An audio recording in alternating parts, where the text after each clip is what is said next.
There was a great revival in the Hebrides in the early 1900s. Began to moved up to the pleading for it into the 40s. Maybe we could say it topped out in the early 50s. Two old women, one was 84 years old and one was 82 years old. One was blind and one was humped over so badly with spinal stenosis, just arched over. But they had passion for revival. They wanted God to work. This is what happened. They couldn't even get out to the church to pray. They couldn't even get out to the church to worship. Their house became a place to meet. People came in. They got so passionate about revival coming to their Isle, the Isle of Lewis. They got so passionate about it. They confronted the preacher and wanted to know if he was thoroughly right with God. And they prayed and prayed and prayed. And they'd seen the Lord, they said, with the church filled up and God blessing, a great overflow. And the fire of God struck that tiny little obscure place off the coast of Scotland. And when it happened, there was a young teenage boy that got saved in it. His name was Donald. And the preacher became so dependent upon Donald and so close to Donald, he would ask him to lead in public prayers and help him with the meetings, and he did. Oh, how God worked. People began to hear about it, and the revival fire spread. It spread.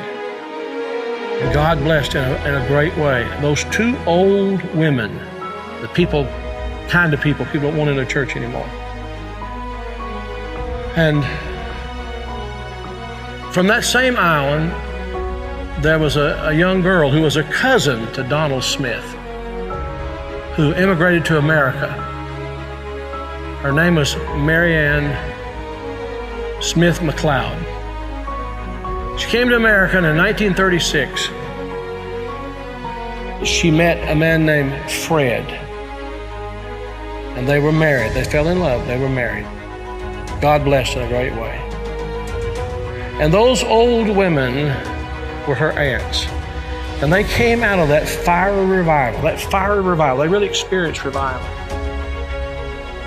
And they sent a Bible, a copy of the Word of God that had been used in a special way in that revival, to Marianne. She started having children. I think it was 1937, she had her first child. They named him after his father, Fred. Then she had her second child, named after herself, Marianne. Then she had her third child, Elizabeth. Then she had her fourth child.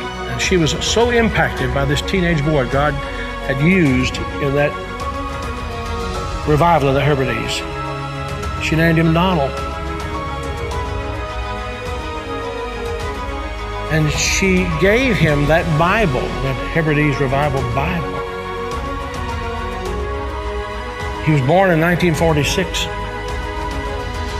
He's now the 45th President of the United States. And that Revival Bible is in the Oval Office. I'm saying to you, I don't know how, why, I don't know how it all comes together. But I believe God is putting some things together to give us just a window. If he could find some open people who know what the window's for. Can this be the time the window's open? Providentially, God has prepared the moment, and we will become the people of prayer, pleading with God. This is a plea. Will thou not revive us again? Will you be a part of that? Will you?